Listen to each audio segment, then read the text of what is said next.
सुनिए डॉक्टर श्याम सुंदर पराशर जी की यह अद्भुत कथा। आज की इस सप्तम दिवसीय कथा के प्रथम भाग में आप लोग भगवान श्री कृष्ण के पुत्र प्रद्युम्न की कथा सुनेंगे। सप्तम दिवस की कथा का बहुत ही महत्व है। आज की कथा सुनने से आपको छठों दिनों की कथा का पुण्य प्राप्त होगा। तो ध्यान से आज की इस कथा को सुने। श्री राधे। अच्छा, बच्चों की देखभाल संभाल करती हो? बोले हाँ हाँ, बहुत अच्छी तरह महाराज। आया का काम तो मैंने बहुत अच्छा सीखा है। अच्छा ठीक है, तुम्हारे एक बच्चा हुआ मछली के पेट से, तुम उसी की देखभाल करो। बहुत अच्छी बात है, मिल गया मौका। अब रति अपने पति की देखभाल करने लगी। तो नाति दीर्घेण कालेन सकृष्ण काष्ठयौवनः।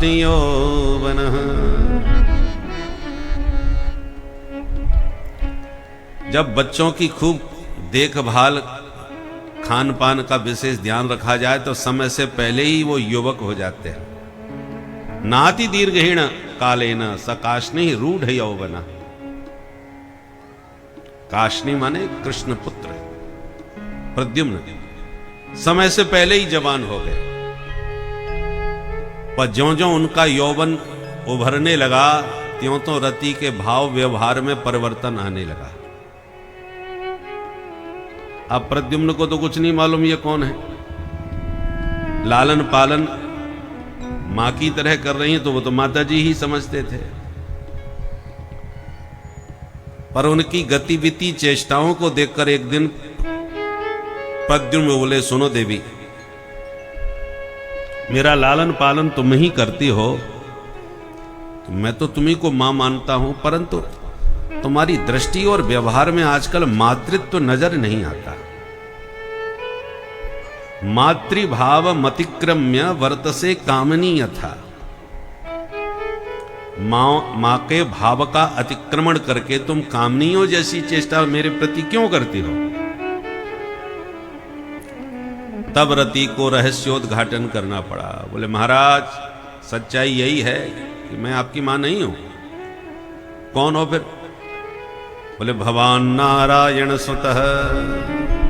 आप तो साक्षात द्वारकानाथ भगवान कृष्ण के पुत्र हो। मैं द्वारकाधीश का बेटा? बोले हाँ। तो मैं यहां कैसे आ गया?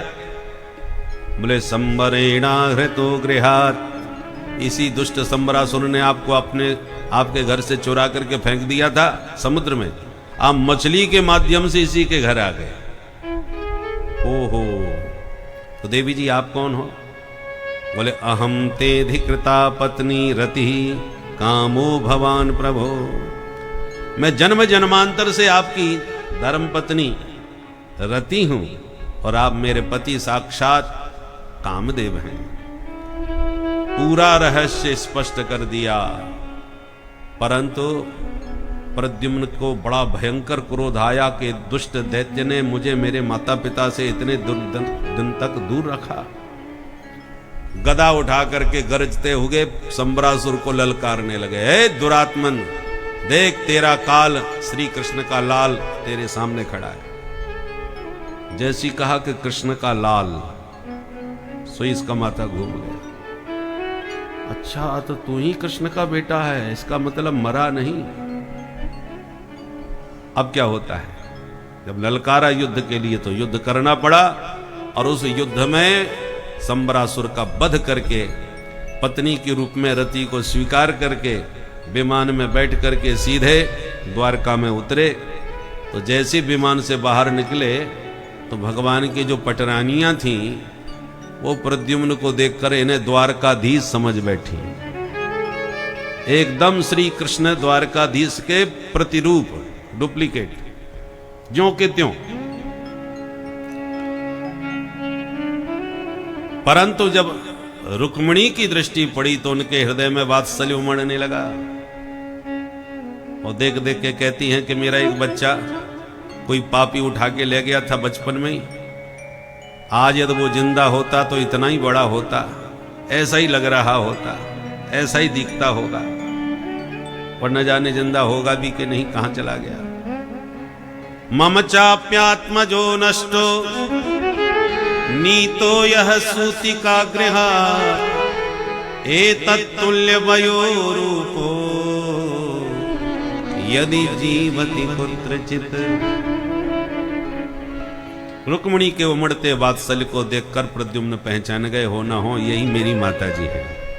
जाके चरणों में प्रणाम किया और कहा, मां मैं आपका खोया बेटा प्रद्युम्न। सुनते ही गदगद हो गई रुक्मिणी, तुरंत प्रद्युम्न को हृदय से लगा लिया, गोद में बैठा लिया। बेटा और ये देवी जी कौन है साथ में? बोले माँ ये तुम्हारी बहू रानी है। अरे बाबा, बेटा खोया सो खोया पर बहू के साथ मिला, जुगल जोड़ी से मिला, तो दोनों को गोद में ले लिया। इतने में द्वारकाधीश आ गए। रुक्मिणी ये किसको गोद में बैठा रखा है, कौन है ये? अरे प्रभु पहचानो, ये अपना वही प्रद्युम्न है जो खो गया था बचपन में से। देखो इतना सा गया था, अब तो आप जैसा लगने लगा है, आपके बराबर का हो गया। भगवान एकदम गंभीर हो गए और बोले, देवी तुम पुत्र के प्रेम में पागल हो गई हो, चाहे जिसको अपना बेटा कहने लगती हो। कैसे हम विश्वास करें कि हमारा बेटा है? क्या प्रमाण है? अब रुक्मिणी परेशान, आप कैसी बहकी बहकी बातें कर रहे हो प्रभु, किसी से भी पूछ लो, बिल्कुल आपका प्रतिरूप है। भगवान बोले, एक से रूप वाले तो बहुत होते हैं, ये कैसे सिद्ध होता है कि हमारा बेटा है? अरे बड़े लोगों के लोग नकली भी बेटा बन के आ जाते हैं धन संपत्ति के लालच में। तो बिना प्रमाण के हम कैसे स्वीकार करें कि हमारा पुत्र है? रुक्मिणी बहुत दुखी होने लगी तो देवर्षि नारद प्रकट हो गए और उन्होंने पूरा रहस्य स्पष्ट कर दिया। नारदो अकथयत सर्वम संवराहरणादिकम। पूरी कहानी सब प्रमाण नारद जी ने स्पष्ट बता दी कि ये आपके ही बेटा है। नारद जी के द्वारा बतलाने पर भगवान ने प्रद्युम्न को स्वीकार कर लिया, पुत्र के रूप में अपना लिया।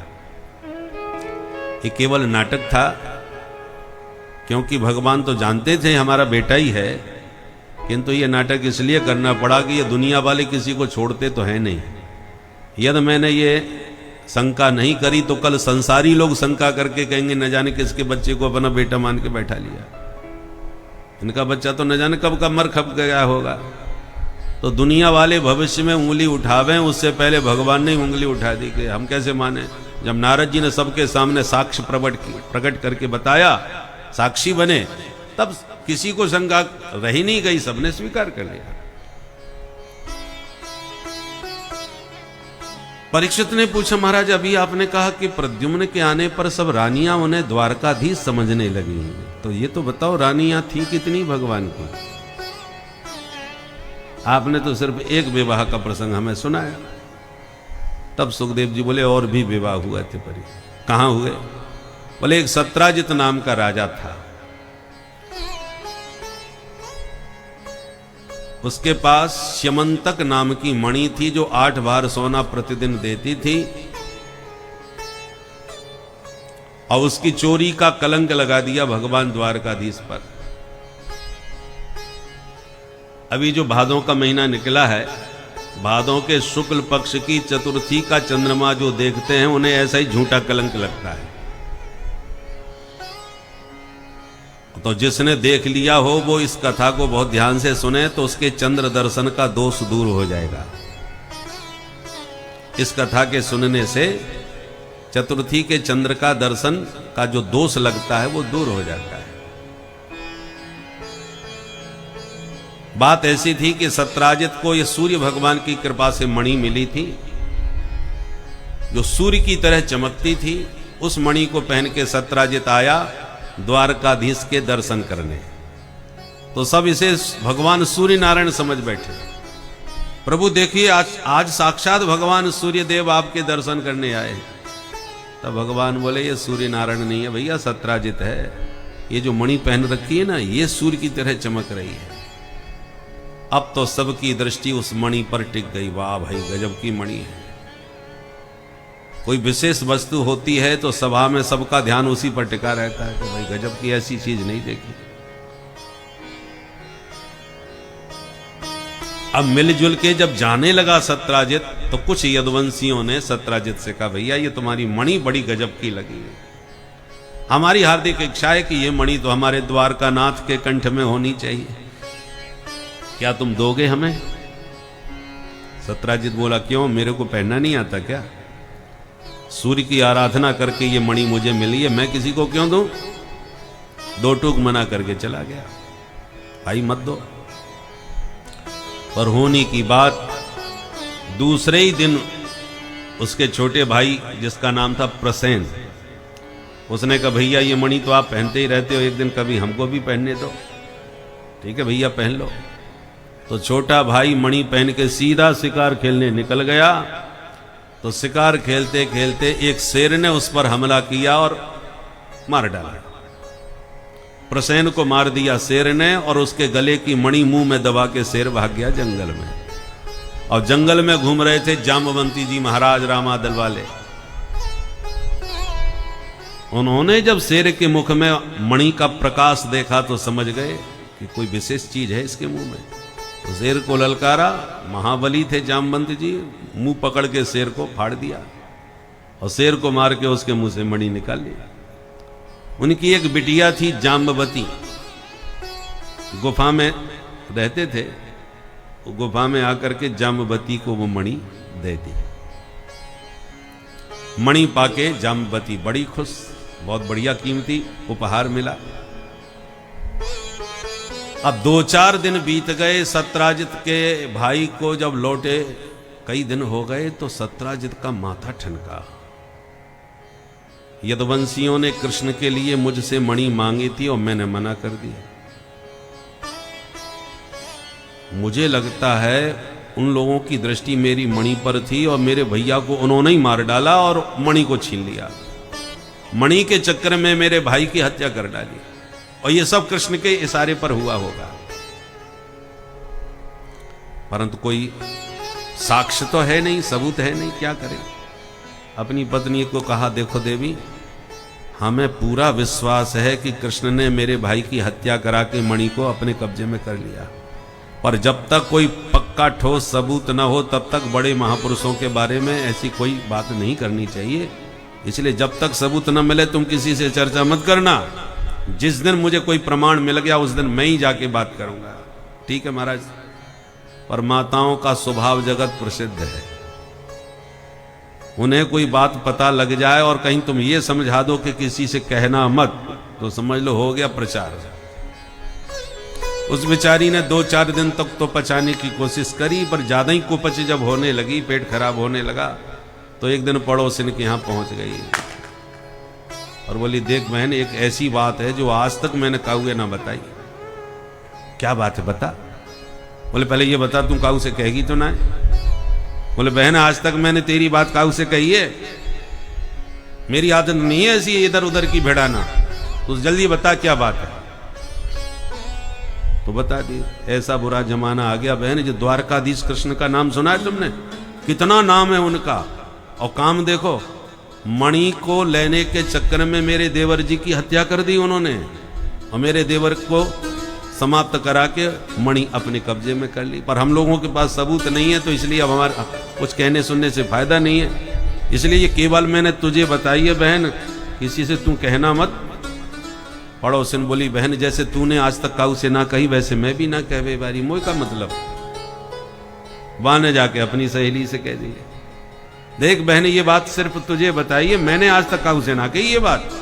बोले, बहन, जैसे तूने ना कही वैसे मैं भी ना कहवे बारी। मोह का मतलब। और करणे करणे जपंजना, कान कान में बात फैलते फैलते भगवान के कान में पहुंच गई। अब सब जनता में एक ही चर्चा, अरे कृष्ण का इतना बड़ा नाम और ऐसा काम, मणि लेने के लिए हत्या करवा दी उसकी छुपके। कोई कहता है, अरे वो तो बचपन का ही चोर रहा था, हमने तो सुना पहले माखन चोराता था, अब मणि चोराने लग गया। अब चारों तरफ झूठा कलंक। भगवान ने जब सुना तो सोचा कि अब इस मणि का पता नहीं चला तो ये कलंक हमारे माथे पर लगा रहेगा। अपकीर्ति होने लगी, तो भगवान मणि की खोज में निकल पड़े, और खोजते खोजते जामवंत की गुफा में पहुंच गए। और जैसे ही जामवती ने भगवान को गुफा में भीतर घुसते देखा तो बड़ी जोर से चीख गई, पिताजी देखो ये कौन आ गया। जामवंती जी दौड़ के आए और भगवान की छाती पर एक मुक्का जमाए। बदले में 2 मुक्के भगवान ने भी जड़ दिए जामवंती जी में। फिर क्या था, मुक्केबाजी हो गई प्रारंभ। और भगवान कृष्ण और जामवंती जी में 27 दिन तक धुआंधार द्वंद्व युद्ध चलता रहा, उठा पटक मुक्केबाजी। 28वां दिन जब आया तो भगवान ने उठा के पटक के जामवंत जी को उनकी छाती पर बैठ के इतने मुक्के मारे कि उनकी नस नस ढीली कर दी। सोई जामवंत जी हाथ जोड़ के बोले, बस करो सरकार, पहचान गया आप ही मेरे राम जी हो। क्योंकि द्वंद्व युद्ध में मुझे मेरे प्रभु राम जी के अतिरिक्त कोई नहीं हरा सकता। बोलो जय सिया राम। जय सिया राम। रावण का वध करके जब राम जी राजा बने अयोध्या में, तो वानर भालुओं से बुला के कहा, जो चाहिए सो ले जाओ। तो जिसने जो मांगा दिया। पर जब जामवंत जी से कहा, आपको क्या चाहिए, तो हाथ जोड़ के बोले, महाराज बुरा ना माने तो मांग लूं। हाँ मांग लो। बोले सरकार, हम राक्षसों से लड़ भिड़ के बहुत देख लिए, मुझे लंका के राक्षसों में कोई भी ऐसा नहीं लगा जो मेरी टक्कर का हो, जिससे मैं खुल के लड़ सकूं। अच्छा, रावण, कुंभकर्ण, मेघनाथ जैसे दिग्गज भट्ट, और तुम्हें कोई भी अपने जैसा नहीं समझ में आया जिससे आप संतुष्ट होते युद्ध में। जगत में प्रसिद्ध है राम रावण योर युद्धम, राम रावण योरिव। कोई पूछे राम रावण का युद्ध कैसा हुआ, उदाहरण कोई है, दृष्टांत? बोले नहीं नहीं, कोई उदाहरण नहीं, कोई उपमा नहीं है। बोले राम रावण युद्ध कैसा हुआ? बोले राम रावण युद्ध जैसा ही हुआ है, दूसरा कोई उदाहरण नहीं। गगनः गगनाकारम, सागरः सागरोपमा। कोई पूछे आकाश कैसा होता है, तो क्या उदाहरण दोगे? है कोई दृष्टांत जिससे उपमा आकाश की दी जा सके? समुद्र कैसा होता है तो उपमा दे सकते हो किसे, कि हमारी तालाब जैसा है, कि हमारी नदी जैसा है, कि सरजू जैसा, कि गंगा जैसा है। अरे सागर सागर जैसा ही है, सागर का उदाहरण आप किससे दोगे? तो गगनः गगनाकारम, सागरः सागरोपमा। ऐसे ही राम रावण योर युद्धम, राम रावण योरेव। अद्वितीय युद्ध हुआ, कोई उपमा नहीं उसकी। और तुम कह रहे हो कि हमें कोई मतलब का वीर नहीं लगा जिससे हम युद्ध करके संतुष्ट हों। कहना क्या चाहते हो? जामवंत जी बोले, महाराज हां एक लगा हमको, वो केवल रावण था, वो तो जबरदस्त था। मेरा मन हुआ कि उसको मैं ही निपटा दूं, पर मुझे ठीक नहीं लगा कि आपका मामला है तो आप ही के हाथों मरना चाहिए उसे। मैं यदि मार दूंगा तो आपको यश नहीं मिलेगा, इसलिए मैंने उसे छोड़ दिया आपके लिए। बस वही एक हमारी टक्कर का था, बाकी तो मुझे कोई समझ में आया नहीं, और उसे आपने निपटा दिया। इसलिए मेरा मन है एक बार आपसे ही 2-2 हाथ हो जाए, आपसे लड़के थोड़ा संतुष्टि मिल सकती है मुझे, और तो कोई मुझे समझ में आता नहीं। भगवान हंसने लगे और बोले, जामवंत जी आप हमारे दर के हमारे सेवक हो, और स्वामी सेवक आपस में कुश्ती लड़ें, मुक्केबाजी करें, ये मर्यादा विरुद्ध है। हम मर्यादा पुरुषोत्तम हैं, इसलिए हम तुमसे इस समय नहीं लड़ सकते, पर तुमने जो इच्छा प्रकट की है उसे पूरी अवश्य करेंगे, आज नहीं तो फिर कभी। तो आज कृष्णावतार में जामवंत जी महाराज ने अच्छी तरह से जामवंत जी की इच्छा भगवान ने पूरी कर दी। इसलिए जामवंत जी पहचान गए कि आप ही मेरे प्रभु हो। कैसे आना हुआ सरकार, मैं आपकी क्या सेवा करूं? भगवान बोले, 27 दिन तक लात घूंसे से तुमने अच्छी हमारी सेवा करी। अब असली सेवा यह है कि ये मणि तुमने जो अपनी बिटिया को दे रखी है, इसकी चोरी हमें लगा रखी है। इसलिए मणि का पीछा करते करते तुम्हारे घर तक आए गए। अब ये मणि हमें लौटाओ ताकि हम जिसकी मणि है उसे सौंपें और अपना कलंक मिटाएं। जामवंती जी बोले क्षमा करें महाराज, बिटिया को दिया हुआ धन बाप तो नहीं लेता। अब मैं बेटी से कैसे मांग के तुम्हें दूं, वो तो उसका हो गया। भगवान बोले कुछ भी हो, मणि तो हम यहां से लेके जाएंगे। तो प्रभु एक उपाय समझ में आता है कि आप हमारी बिटिया से विवाह कर लो और दहेज में हमसे मणि ले लो, दोनों बात बन जाएगी। अच्छा ठीक है, जैसी आपकी मर्जी। तो जंगल में मंगल हुआ, तुरंत अपनी बेटी का विवाह जामवंती जी ने द्वारकाधीश से किया और मणि दहेज में देके विदा कर दिया। भगवान द्वारका आए, सत्राजित को बुलाए, मणि उन्हें वापस लौटाए और ठीक से समझाए, तुम्हारे अविवेक के कारण हमारी कितनी अपकीर्ति हुई, चारों तरफ लोग हमें कैसे कैसा चोर बताने लगे। अब लो अपनी मणि और साथ में लाए प्रमाण पत्र, पूछ लो इनसे। सच जब सबके सन्मुख आया तो सारी सभा सत्राजित को गाली देने लगी। अरे राम राम, ये कितना दुष्ट है, पापी है, इसने भगवान पर कलंक लगाया। हवा बदल गई। ये जनता है ना, इसकी हवा का पता नहीं चलता। हवा का उल्टा वाह, 1 मिनट में वाह वाह, 1 मिनट में हवा हवा। जनता की हवा का कोई पता नहीं। कहां हवा चल रही थी 400 पार 400 पार, अंत में हवा निकल गई 250 में। तो ये जनता की हवा का पता थोड़ी चलता, कहां किधर की चल पड़े, कब कौन सी हवा निकल पड़े। तो जो कल तक जनता कह रही थी कृष्ण बचपन का ही चोर है, वे कहने लगे अरे हम पहले ही कह रहे थे द्वारकाधीश के दरबार में किस बात की कमी है, वो महापुरुष है। अब बताओ इस पापी ने ऐसे महापुरुष पर झूठा आरोप लगा दिया।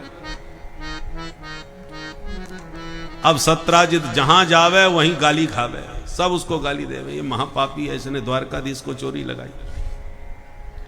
सत्राजित का घर से निकलना मुश्किल। अंत में भगवान के पास आके बोला सरकार मुझे बचा लो, नहीं गाली खा खा के मर जाऊंगा, क्या करें। बोले आप मेरी बेटी सत्यभामा से विवाह कर लो तो मैं आपका ससुर बन जाऊंगा, फिर मुझे कोई गाली नहीं देने वाला। भगवान बोले भाई जैसी आपकी मर्जी।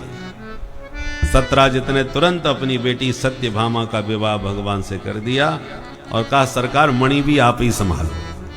भगवान बोले मणि हम नहीं लेंगे। क्यों?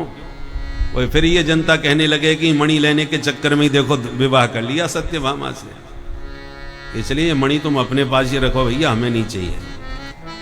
सत्राजित बोला मैं संकल्प कर चुका हूं देने का। एक बार मन से कोई वस्तु के दान का संकल्प हो जाए तो फिर नहीं रखना चाहिए। हो गया संकल्प, सुबह से शीघ्र दो। भगवान बोले यदि ऐसी बात है तो एक काम करो, ये मणि आपने दी हमने ली, ये हमारी हो गई। अब ये मणि हम आपको ही दे रहे हैं, हमारी धरोहर समझ के तुम अपने पास रख लो और इससे जो 8 भार सोना प्रतिदिन निकलता है वो हमको देते रहा करो, मणि अपने पास ही रखा करो। 8 भार सोना, एक भार कितना होता है? 20 तोले का। 20 तोले का एक भार होता है और मणि से प्रतिदिन 8 भार सोना निकलता था। सोचिए कितना सोना होता होगा। इसलिए द्वारकाधीश के पूरे नगर में सोना ही सोना हो गया इस मणि के प्रभाव से। और इसलिए सत्यभामा आए दिन रूठती रहती थी, कोप भवन में जाती रहती थी कि मेरे मायके से इतना सोना आ रहा है, तब यहां चमक आ रही है। मायके से माल ज्यादा आवे तो उन माताओं के माथे में थोड़ी गर्मी रहती है। बोलो राधे राधे। मेरे बाप के यहां से सोना आया, देखो द्वारका चमक गई पूरी।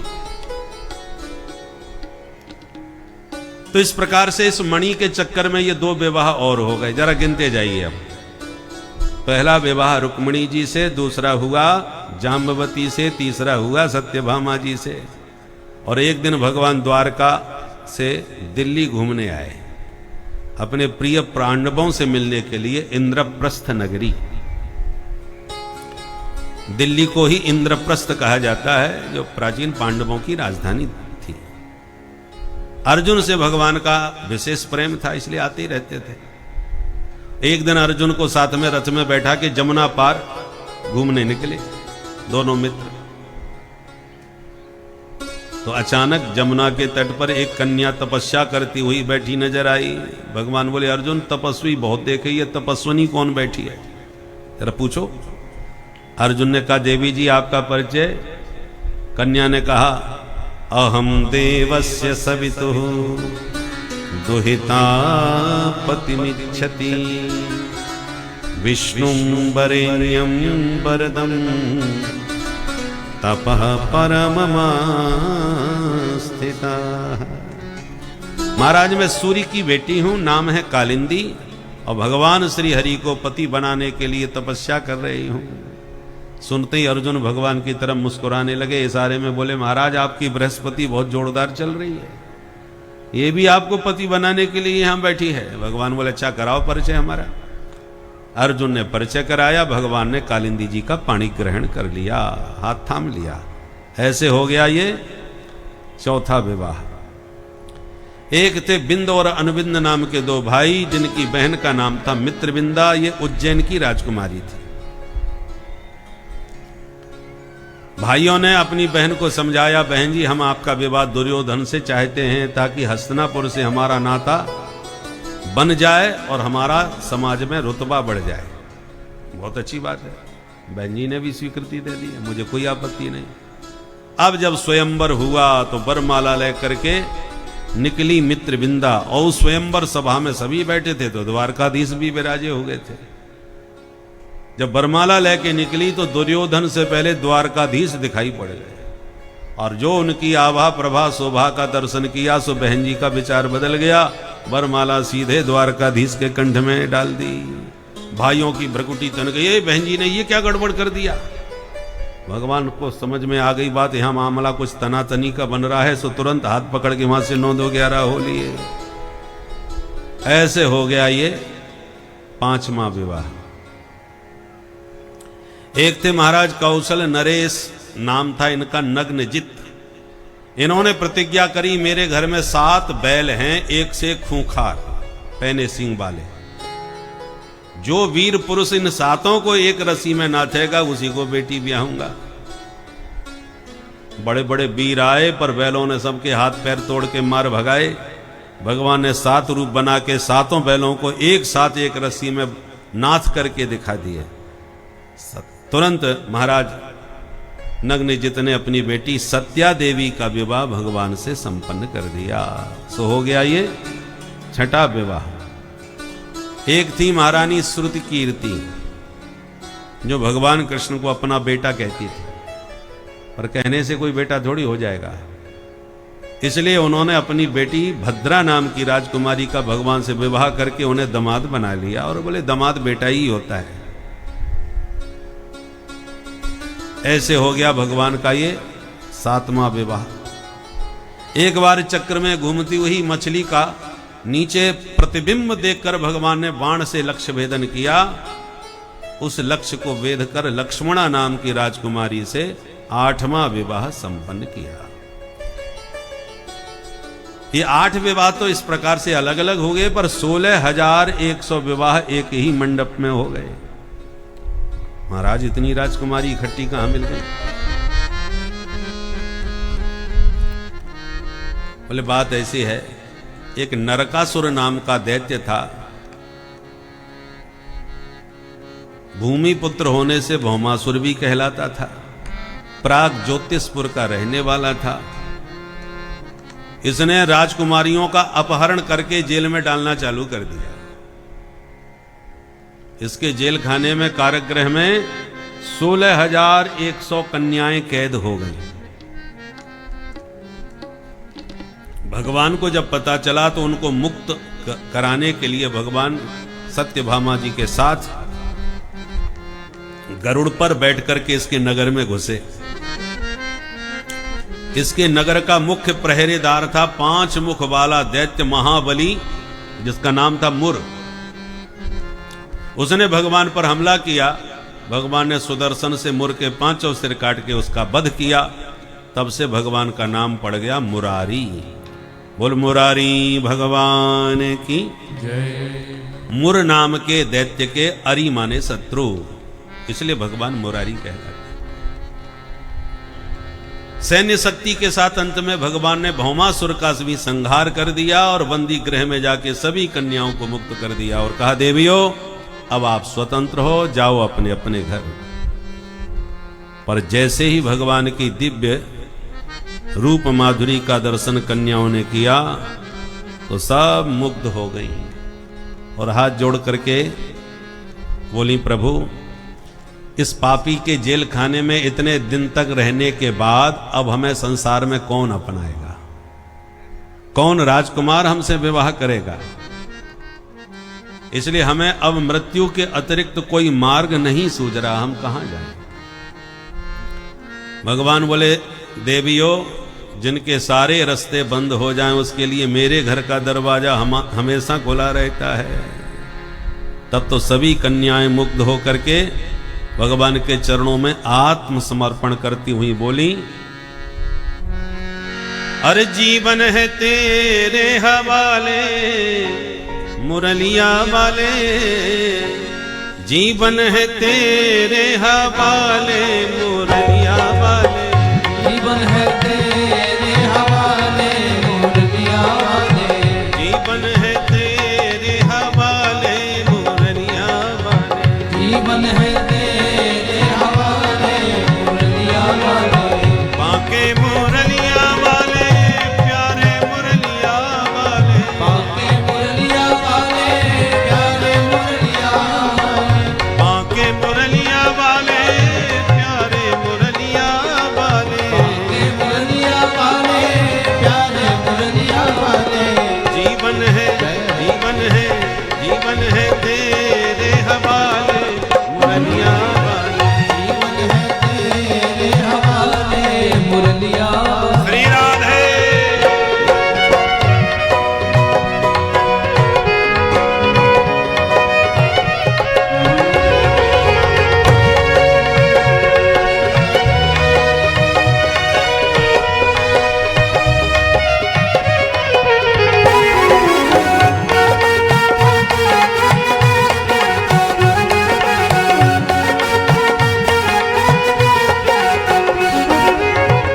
हम हैं बंसी तेरे अधर की, हम हैं बंसी तेरे अधर की, हम हैं बंसी, हाँ हम हैं बंसी तेरे अधर की, हम हैं बंसी तेरे अधर की, चाहे तू जैसे बजा ले मुरलिया वाले, चाहे तू कैसे बजा ले मुरलिया वाले, जीवन है तेरे हवाले मुरलिया वाले। जीवन है तेरे हवाले मुरलिया वाले। जय हो।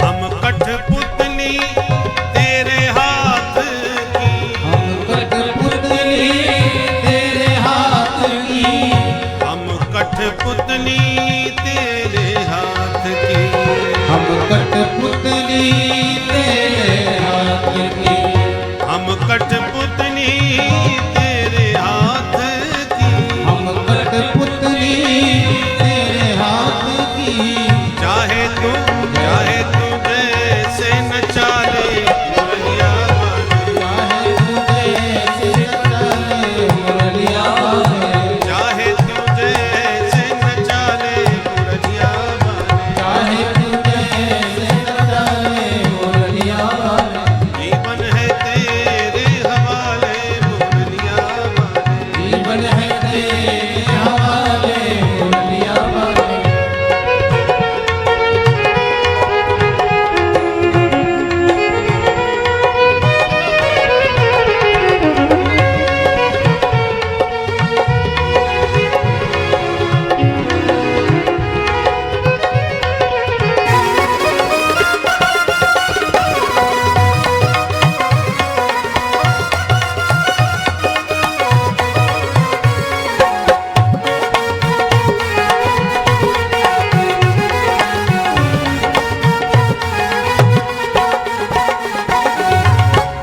अपने चरण का दास बना के, अपने चरण का दास बना के, अपने चरण का दास बना के, अपने चरण का दास बना के, वृंदावन में बसा ले मुरलिया वाले, वृंदावन में बसा ले मुरलिया वाले, वृंदावन में बसा ले मुरलिया वाले, वृंदावन में बसा ले मुरलिया वाले, जीवन है तेरे हवाले मुरलिया वाले, जीवन है तेरे हवाले मुरलिया वाले, बाके मुरलिया वाले प्यारे मुरलिया वाले, बाके मुरलिया वाले प्यारे मुरलिया वाले, बाके मुरलिया वाले, बाके मुरलिया वाले प्यारे मुरलिया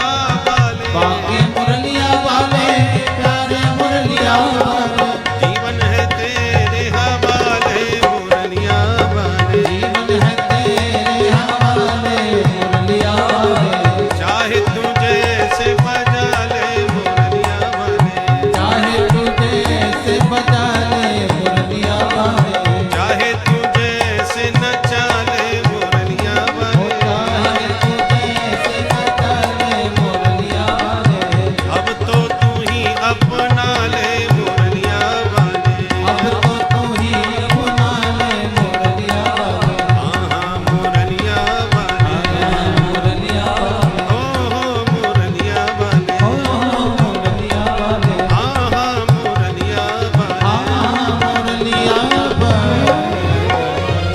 बोल बंसी वारे की। जय। तो सभी कन्याओं ने आत्मसमर्पण किया तो भगवान ने सबको अपना लिया, सबके साथ विधिवत विवाह किया, सबको द्वारका में लाके दिव्य महलों का निर्माण करके निवास दिया। और अब भगवान के विवाह कितने हो गए? 16,108। ये हमारे द्वारकाधीश के ठाठ। समय पाकर के फिर प्रत्येक रानी से 10-10 बेटा हो गए और एक एक बिटिया भाई। अब भगवान के बच्चे कितने हो गए वो आप लोग घर में जाके सब लगा लेना। 16,108 गुणित 10 बराबर बच्चों की संख्या 1,61,080। बाकी कम ज्यादा हो तो आप समझ लेना। 1,61,080 बच्चे हुए, जिनमें 80 बच्चों का तो नाम भागवत में सुखदेव जी ने बता दिया। जो 8 पटरानियों के 10-10 बेटा हो गए उनके नाम तो गिना दिए, बाकी सबके ज्ञान सबके नाम गिनाते तो पूरी भागवत ही भर जाती। इतने बच्चे हो गए। फिर धीरे धीरे उनके बच्चे बड़े हो गए, फिर बच्चों के विवाह हो गए, फिर बच्चों के बच्चे हुए। सुखदेव जी कहते हैं एक दिन वो आया कि भगवान के अपने परिवार की पूरी संख्या हो गई 56 करोड़। 56 करोड़ संख्या का भगवान का अपना निजी परिवार था। किसकी हिम्मत थी जो जाके कह दे महाराज सपरिवार पधारिए। बोलो राधे राधे। राधे। इतना बड़ा परिवार। और आजकल हम लोग कहते हैं हम दो हमारे दो। प्रभु श्री कृष्ण की 16,108 रानियां थी और सभी रानियों के साथ प्रभु श्री कृष्ण ऐसे रहते थे कि सभी रानियों को ये लगता था कि भगवान हमारे साथ ही हैं, कृष्ण हमारे साथ ही हैं। कभी किसी को यह लगता ही नहीं था कृष्ण हमारे साथ नहीं है। 24 घंटे हर रानी को यही लगता था कि कृष्ण मेरे साथ ही हैं। तो ऐसा ये प्रभु का चमत्कार है, जो प्रभु अपने रूप को समस्त ग्वाल बाल गाय बछड़ों के रूपों में विभक्त कर सकते हैं। जब ब्रह्मा जी परीक्षा लेने आए तो वो प्रभु 16,108 रूपों में भी विभक्त हो सकते हैं। तो प्रभु की ये लीला थी। 16,100 कन्याएं जो एक पापी अत्याचारी की कैद में थी, जब प्रभु ने उन्हें छुड़ाया तो उनका यही प्रश्न था कि प्रभु अब हमें इस संसार में कोई स्वीकार नहीं करेगा, या तो हम मर जाएं, अपने आप को आत्महत्या कर लें, या तो आप हमें शरण दीजिए। तब प्रभु श्री कृष्ण ने उन 16,100 रानियों को अपनी पटरानी बनाया और इस तरह से उनका उद्धार हुआ। तो महाकाल की कृपा से आप लोग कथा को सुनते रहें। श्री राधे। इसलिए एक देश एक कानून सबके लिए बराबर होना चाहिए। सुखदेव जी कहते हैं, परीक्षित इतने बड़े परिवार के बीच में रहते हुए भी माधव सदा मुस्कुराते हुए मस्त रहते थे, मुंह लटका के सिर पकड़ के जीवन में कभी नहीं बैठे भगवान कृष्ण। ये भगवान कृष्ण के चरित्र की विशेषता है। सर्वाधिक संघर्ष यदि है तो भगवान कृष्ण के चरित्र में है। उन जैसा संघर्ष कोई कर नहीं सकता। हम लोग जेल खाने के नाम से ही घबरा जाते हैं, और भगवान कृष्ण का तो जन्म ही जेल खाने में हुआ था, जेल में ही पैदा हुआ। बच्चों को कई दिन तक घर से बाहर नहीं निकाला जाता, किसी की नजर न लग जाए, हवा न लग जाए। और भगवान के जन्म की देर नहीं हुई, पिताश्री रात के 12 बजे लेके भागे। और भागे भी कब? अंधियारी रात में, कृष्ण पक्ष की, और वो भी बरसात में, भादों की बरसात में। उफनती जमुना पार करके अपने मित्र नंद के घर में छोड़ के आए कि हमारा बेटा इनके यहाँ सुरक्षित रहेगा। परंतु मित्र के घर में भी लाला के जन्म का उत्सव पूरा नहीं हो पाया कि मौसी जी वहीं पहुंच गई जहर पिलाने। पूतना मौसी को निपटाया तो सकटासुर गाड़ी बन के आया, फिर तृणावर्त तूफान बन के आया। पर भगवान इनको निपटाते भी गए और माखन मिश्री खाते रहे। फिर गोकुल छोड़ के वृंदावन में आए, सोचा कि अब स्थान बदल गया तो थोड़ी शांति से समय बीतेगा, परंतु नहीं। वृंदावन में आते ही असुरों के साथ साथ सुरों ने भी समस्या खड़ी कर दी। इंद्र ने प्रकोप करके पानी बरसा के पत्थर बरसाने चालू किए, तो गिरधर बनके, गिरधारी बनके गोवर्धन उठाया, ब्रजवासियों को बचाया। ब्रह्मा जी बछड़े चुरा के चले गए, तो ब्रह्मा जी का भी मोह भंग किया, उतने ही बछड़े ब्रजवासी बन के। अघासुर, बकासुर, धेनुकासुर, कितने असुर आए, पर भगवान उन असुरों का भी संहार करते गए, सुरों का भी निग्रह करते गए, और चैन की बंसी बजा के रास भी रचाते रहे। ये है जीवन का अद्भुत। अपने जीवन का रस समाप्त न होने दीजिए, जीवन को नीरस मत बनाइए। समस्या तो जब तक जीवन रहेगा आती रहेंगी, उतार चढ़ाव जीवन में आते हैं। चेकअप कराया जाता है ना मशीन से, तो जब टीवी पे देखो तो ऊपर नीचे लाइन होती रहती है। ऊपर नीचे लाइन चल रही है तो आप ठीक हैं, और एकदम सपाट लाइन हो गई तो जीवन खत्म। जब व्यक्ति मर जाता है तो सीधी सी लाइन खिंच जाती है, फिर ऊपर नीचे नहीं होती।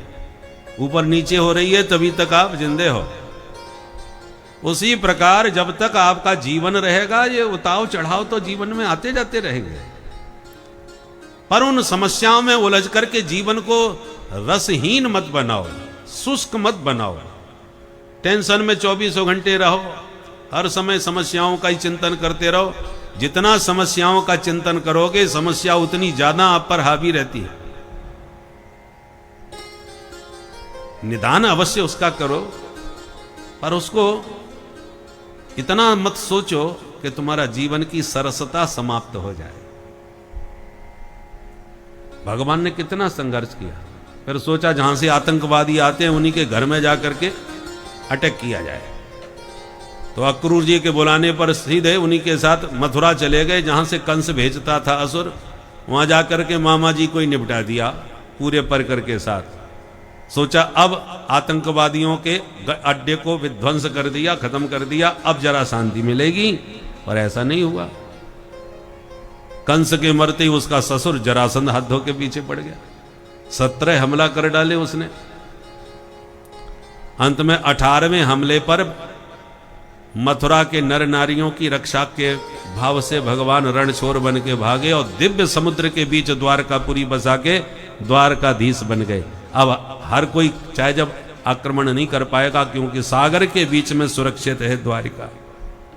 सोचा अब शांति से कटेगी, पर द्वारकाधीश बनते ही 16,108 विवाह हो गए। अब इतने विवाह करके कौन शांति से रह सकता है? बोलो राधे राधे राधे। पर अब आद्योपांत भगवान के संपूर्ण चरित्र 125 वर्ष के हैं। भगवान कृष्ण ने धराधाम पर 125 वर्ष तक लीला करी। पर 125 वर्षों में जितने चरित्र भगवान के हुए हैं, कहीं भी आप ये नहीं सुनेंगे कि भगवान सिर पकड़ के बैठे हैं, रो रहे हैं कि हे भगवान, मैंने किसी का क्या बिगाड़ा था जो मेरे साथ ही सब ऐसा होता, मेरा जीवन कैसा है बताओ, जेल में हम पैदा हुए और ऐसा कभी रोना रोया? कभी नहीं। सदा मुस्कुराते रहते हैं, इसलिए इनका नाम है मुकुंद। मुखे कुंद सम हासः, जिसका मुख कुंद कली की तरह हमेशा खिला रहे प्रसन्नता से, उसका नाम है मुकुंद। भगवान कभी टेंशन में नहीं रहे, सदा प्रसन्न चित्त रहते हैं। और हम ऐसे श्री राम और कृष्ण के उपासक हैं। राम जी का भी जीवन कोई संघर्ष से कम था। राजा बनते बनते वनवासी बना दिए गए, देश निकाला दे दिया 14 साल के लिए। कहां कहां जंगलों में भटके, कितने असुरों का सामना किया। और उस समय का सबसे शक्तिशाली दशानन ने जानकी जी का हरण किया। तो एक बार भी राम जी ने भरत को खबर नहीं भेजी, अयोध्या में सूचना नहीं भेजी कि मैं जंगल में संकट में फंस गया हूं, भैया कोई सेना भेजो मेरी सहायता करो, किसी को नहीं। भगवान ने आपातकाल में वहीं पर सुग्रीव को मित्र बना करके उसी की बानर भालुओं की सेना तैयार कर ली। ये राम जी की नीति है। नीति प्रीति परमारथ स्वार्थ, को न राम सम जान यथारथ। बिना अयोध्या से सहायता लिए एक बानर भालुओं की सेना तैयार करके भगवान ने समुद्र पर सेतु निर्माण करके, आजकल छोटे मोटे पुल बनाने में ही महाराज बरसों लग जाते हैं, जबकि इतने यांत्रिक युग है, मशीनरी से सब काम होता है, तब भी बरसों लग जाते हैं एक पुल को कंप्लीट होने में।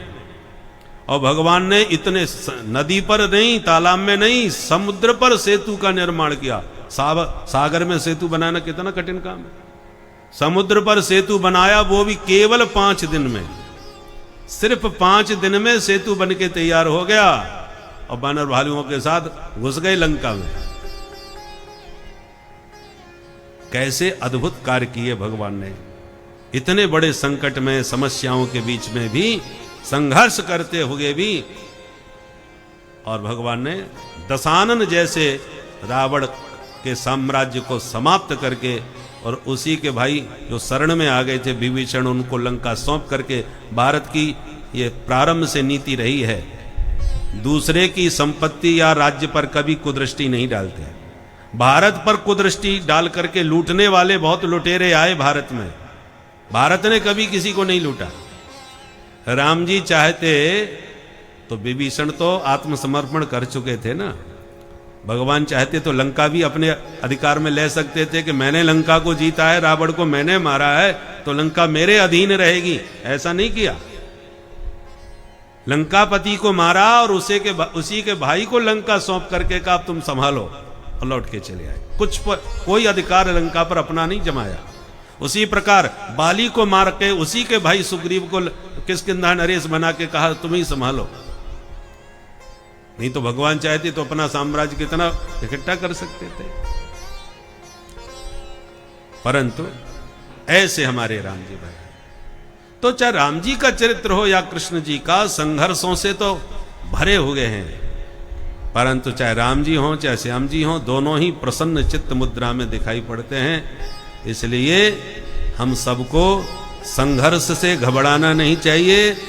संघर्ष तो उत्तरोत्तर जब तक जीवन रहेगा आते जाते रहेंगे, परंतु संघर्ष के साथ साथ अपनी सरसता बनाए रखिए, भगवान की आराधना कीजिए, हमेशा अपने को प्रसन्न रखने का प्रयास कीजिए, सदा प्रसन्न चित्त रहो।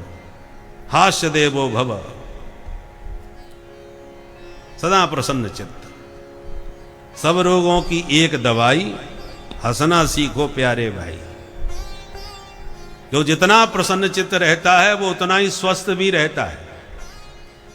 आजकल हम लोगों की हंसी भी गायब ही हो गई। प्राय लोग नकली हंसी हंसते हैं, असली हंसी नहीं रही। और जितने महानगरों में जाओ उतनी नकली हंसी मिलेगी। ग्रामीणांचलों में तो फिर भी खुल के अट्टहास पूर्वक हंसने वाले लोग मिल जाएंगे, शहरों में कहीं नहीं मिलने वाले, नकली हंसी हंसने वाले। कोई मेहमान आ जाए शहर में तो देखते ही मूड खराब हो जाता है, ये कहां से आ टपका भाई। अब मूड खराब है, मन खराब है, ऊपर अब बुरा ना मान जाए रिश्तेदार है भाई, तो जबरदस्ती बत्तीसी दिखानी पड़ती है हंस करके। अरे भाई आप खूब आए, बहुत अच्छा किया, और मन में कुछ बड़बड़ा रहे, ऊपर से जबरदस्ती बत्तीसी दिखा रहे। तो बत्तीसी दिखा के नकली हंसी सीख गए हम लोग, असली हंसी भी हमारे पास नहीं रही, प्रसन्नता जीवन से बिल्कुल चली गई। पहले सुख सामग्री कम थी पर लोग सुखी ज्यादा थे, आज सुख सामग्री बहुत है पर सुखी नहीं है। बोलो राधे राधे। तो इस प्रकार से भगवान के 16,108 विवाह हो गए, बहुत बड़ा परिवार रहा और सदा प्रसन्न चित्त रहे। एक दिन भगवान के बाल गोपालों ने कहा, प्रभु कभी हमें घुमाने फिराने ले जाया करो। भगवान बोले चलो आज आपको घुमा लाते हैं। तो बच्चों के साथ घूमने निकले एक बगीचा में। बगीचा बड़ा हरा भरा, ठंडी ठंडी हवा। भगवान बोले ये जगह तो बड़ी प्यारी लग रही है, बच्चों हम इस बगीचा में यहीं वृक्ष के नीचे विश्राम कर रहे हैं, आप लोग यहां खेलो। तो सब बच्चे गेंद खेलने लगे। खेलते खेलते बच्चों की गेंद एक कुआं में गिर गई। बच्चे दौड़ के कुआं में जब गेंद देखने लगे तो उस कुएं में एक बड़ा विशाल गिरगिट दिखाई पड़ा। दौड़ के आए, प्रभु इतना बड़ा गिरगिट हमने जीवन में नहीं देखा। प्रभु गए और कुएं से गिरगिट बाहर निकलवाए। पर जैसे ही उस गिरगिट का स्पर्श किया प्रभु ने तो तुरंत उसका शरीर छूट गया, किंतु उसके शरीर में से एक दिव्य महापुरुष प्रकट हो गया। भगवान बोले को भगवान, श्रीमान जी आप कौन हैं? तब उसने परिचय दिया, नगो नाम नरेंद्रो हम इक्ष्वाकु तनय प्रभो दाने स्वाख्यायमानेषु यदि ते कर्णम स्पृशम् यदि ते कर्णम स्पृशम्। महाराज मैं सूर्य वंश का इक्ष्वाकु का पुत्र राजा नृग हूं। आप दानियों में कहीं भी चर्चा करेंगे तो सबसे पहले मेरा नाम आप सुनेंगे, क्योंकि मेरे जैसा दानी कोई पैदा नहीं हुआ। अच्छा क्या दान दिया भाई? बोले महाराज सबसे ज्यादा गौ दान किया। तो कितनी गायों का दान किया? तो हंसने लगा। आप ऐसे पूछ रहे हो जैसे कोई पूछा कि बताओ बरसात में कितनी बूंदें गिरी, बताओ आकाश में कितने तारे, बताओ धरती में कितने धूल कण, क्या इनकी गिनती कोई कर सकता है? जैसे इनकी गणना असंभव, ऐसी मेरी गायों की गिनती असंभव। अच्छा इतनी गाय दान में तूने दी, फिर गिरगिट क्यों बना? लगता है बूढ़ी ठेली गई इनको दान किए होगा। बहुत से दानी ऐसे भी होते हैं कि खूब गाय का दूध पिएंगे, जब बुढ़ी हो जाएगी चलो महाराज जी को दान कर दी जाए, गौ दान हो रहा है। जब काऊ मतलब की ना रह जाए तब गैया दान करी जाए। अरे नहीं नहीं महाराज मैंने ऐसा कभी नहीं किया। तो कैसी गायों का दान करता था? बोले पयस्वनी तरुणी शील रूप गुणोपपन्ना कपिला है श्रृंगी न्यायार्जिता। दूध देने वाली नई नवेली तरुणी, शील रूप बिल्कुल सीधी, और गुणोपपन्ना कपिला, हमने श्यामा गायों का दान किया है। गुणवती बिल्कुल वेद लक्षणा विशुद्ध देसी गाय, जर्सी वर्सी का दान नहीं किया हूं। और सोने से सींग सजाता था, चांदी से खुर सजा के उन्हें दान करता था। सबत्सा बछड़े भी साथ में। भगवान बोले तब तो तेरा पैसा 2 नंबर का होगा, तूने पाप की कमाई का दान किया होगा। बोले नहीं नहीं ऐसा नहीं किया महाराज। न्यायार्जिता रूप्य खुरा सबत्सा।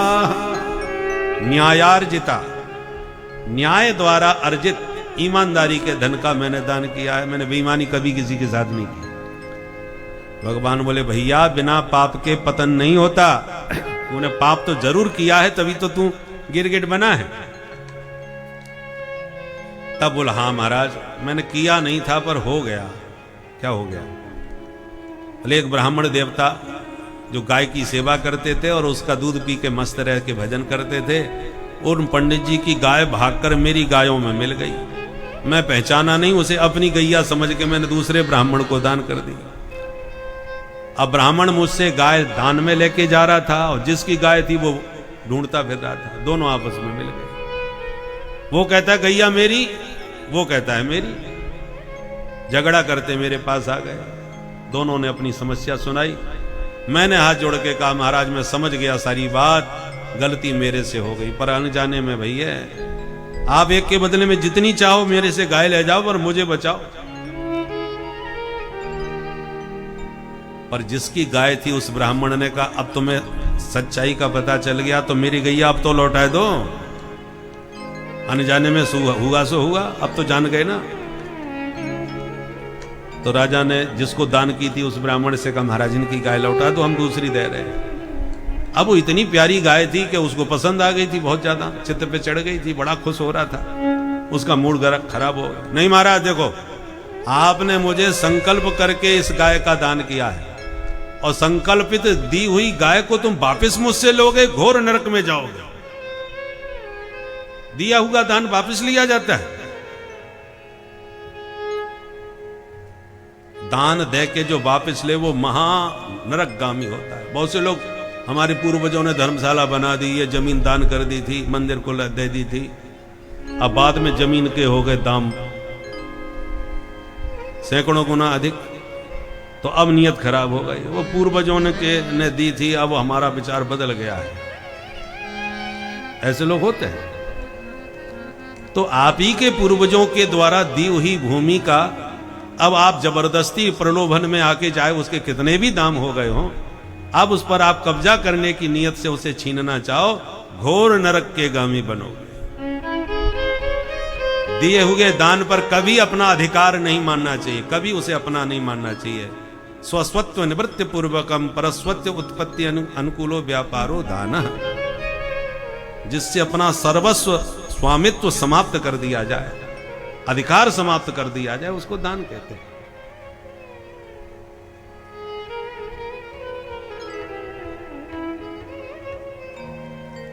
कोई समाधान राजा से नहीं बना तो रुष्ट होकर ब्राह्मण गाय छोड़ के चले गए।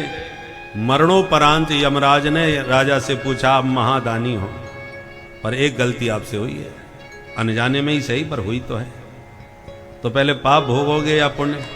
राजा ने कहा थोड़ा सा पाप बन गया है तो पहले इसी को खत्म करवाओ। बस इतना कहती है मैं गिरगिट बन के गिर पड़ा महाराज इस कुएं में, पर आज मुझे लगता है कि मेरे वो अनंत पुण्य जो दान दिए थे मैंने, वो फलीभूत हो गए, जो आप पधारे और आपके दर्शन स्पर्श से मेरे पाप साफ हो गए। अब मैं चलूंगा। प्रणाम करके चला गया। भगवान ने अपने बच्चों को बैठा के समझाया, देखो बच्चों, गलती से इसने ब्राह्मण के धन को अपना समझा तो इसकी ये दशा भई के गिरगिट बना, और जानबूझ के ब्राह्मण का धन जो खाएगा हड़पेगा उसकी हालत क्या होगी सोच लो। भगवान कहते हैं कालकूट जहर पी जाओ तो शायद उससे बच सको, धधकती हुई ज्वाला में कूद जाओ तो संभव है उससे भी बच जाओ, पर ब्राह्मण का धन जो खाएगा वो कभी नहीं बच पाएगा, क्योंकि ब्राह्मण का धन सारे वंश का सर्वनाश कर देता है। कुलम समूलम दहती ब्रह्मस्वारिणी पावकः। इसलिए कभी भी नाहम हालाहलम मन्ये विषम यस्य प्रतिक्रिया ब्रह्मस्वम ही विषम प्रोक्तम नाश्य प्रतिविधिर्भुवि।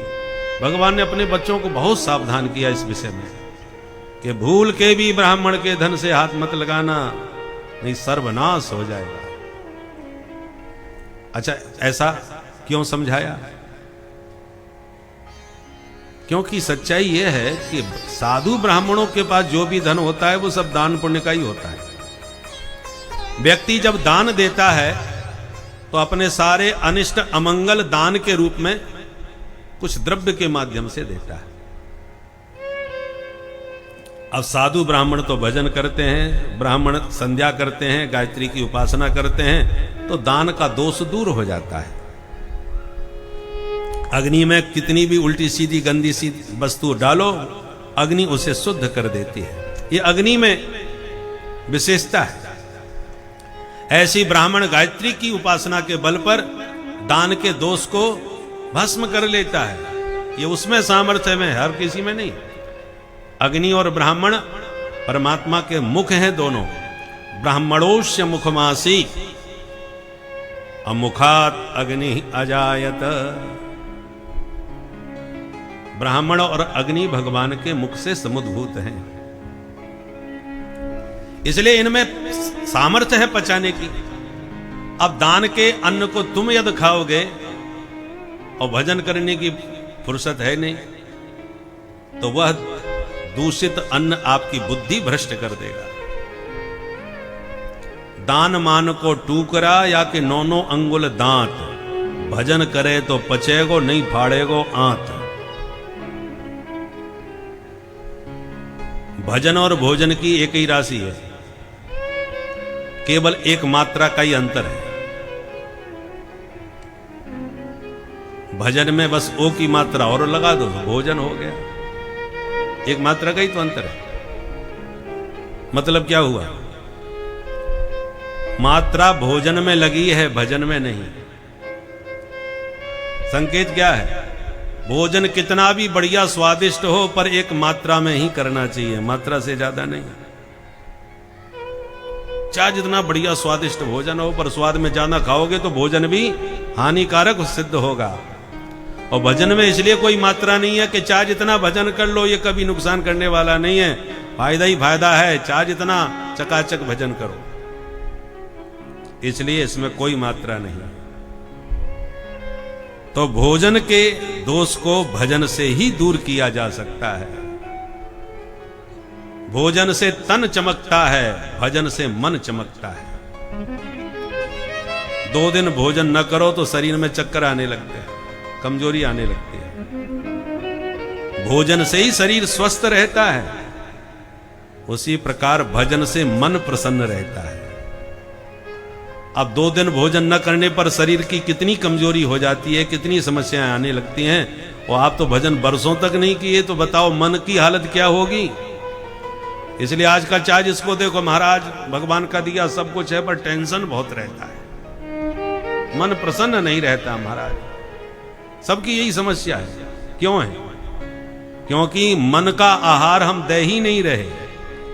मन को जो आहार मिलना चाहिए स्वस्थ रखने के लिए, वो नहीं देते हैं। इसलिए मन अशांत रहता है, क्लांत रहता है।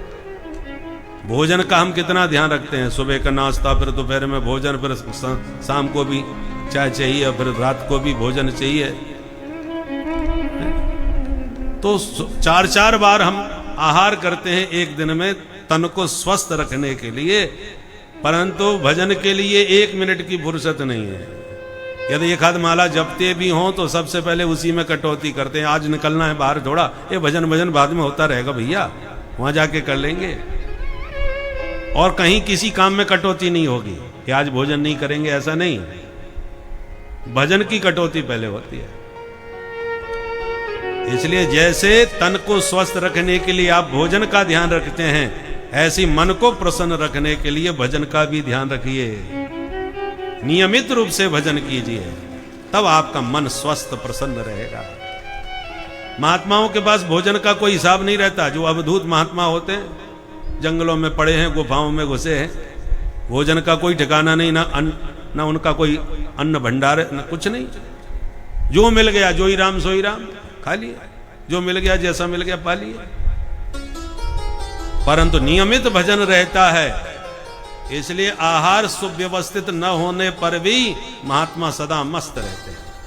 बाहवारे मौज फकीर आदि, फकीर होने पर भी सदा मस्त। फिकर सबको खा गई, फिकर सबकी पीर, और फिकर की जो फांकी करे उसका नाम फकीर। हम लोग फिकर करते रहते हैं 24 घंटे मन में। क्या होगा, कैसे होगा, ये मन में ही तो टेंशन रहता है। और महात्मा फिकर को ही भाग जाते हैं, कोई टेंशन नहीं, भजन में मस्त रहते हैं। तो ऐसे भगवान समय समय पर अपने बच्चों को शिक्षा देते हैं, सावधान करते रहते हैं। एक दिन दाऊ दादा बोले, कन्हैया परसों की कह के वृंदावन से निकले थे, आज बरसों बीत गए भाई, वापस वृंदावन जा ही नहीं पा रहे, चलो एक दिन घूम आते हैं। भगवान बोले, दाऊ दादा आपकी इच्छा है तो घूम आओ। दाऊ जी समझ गए इसका मतलब ये नहीं जाना चाहते, ठीक है तो तुम द्वारका में रहो, हम चले वृंदावन घूमने, होली का अवसर है। और ब्रज की होली तो प्रसिद्ध है महाराज, जग होरी ब्रज होरा। तो दाऊ जी को जब ब्रज की होली याद आई तो आ गए वृंदावन, 2 महीने की छुट्टी लेके आए। 2 मासौ तत्र चावासीन मधुम माधव में वच।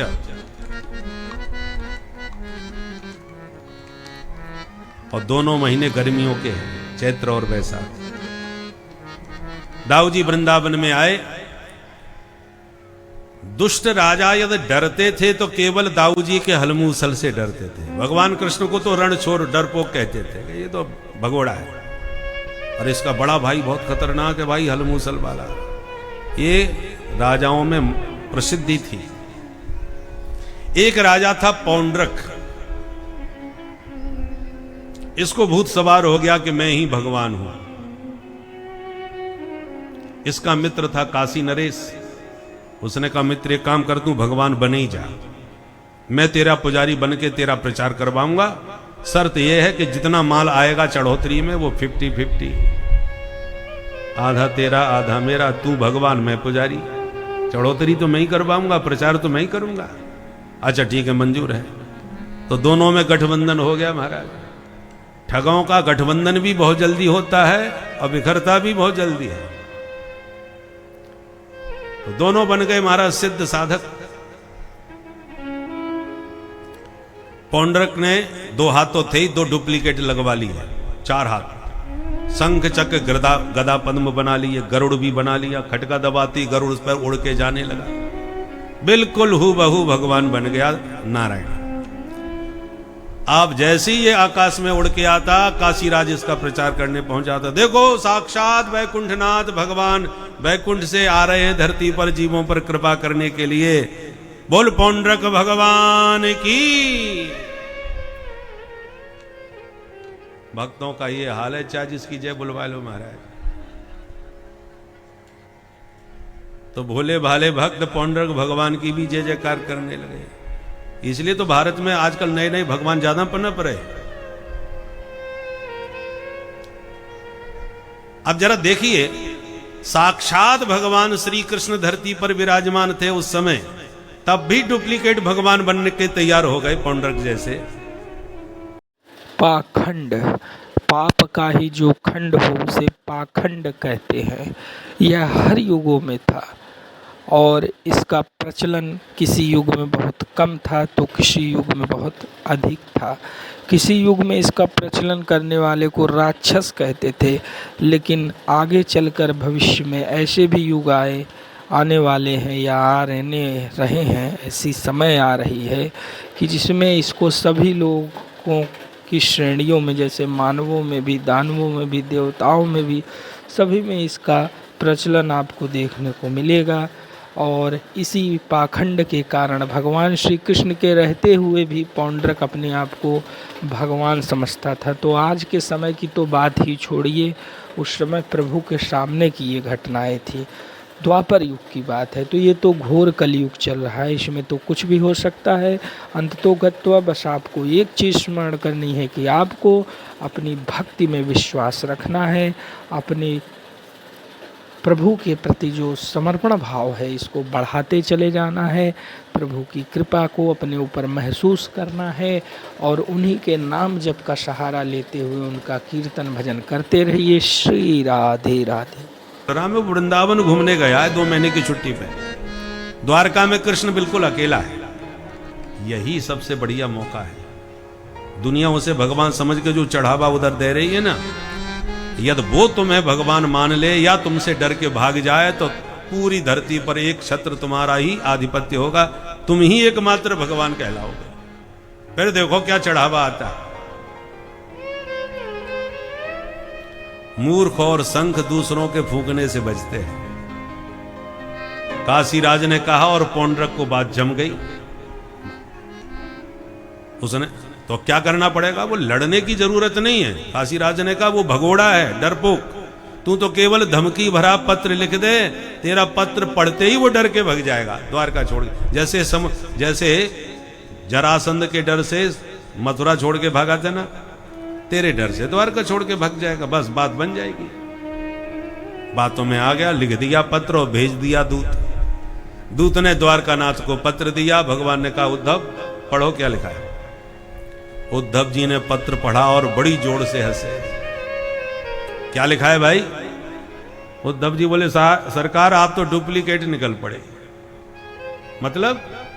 बोले मतलब यह है कि इसमें असली भगवान प्रकट होकर के आपको सावधान कर रहे हैं। वासुदेवो वतीर्णो हम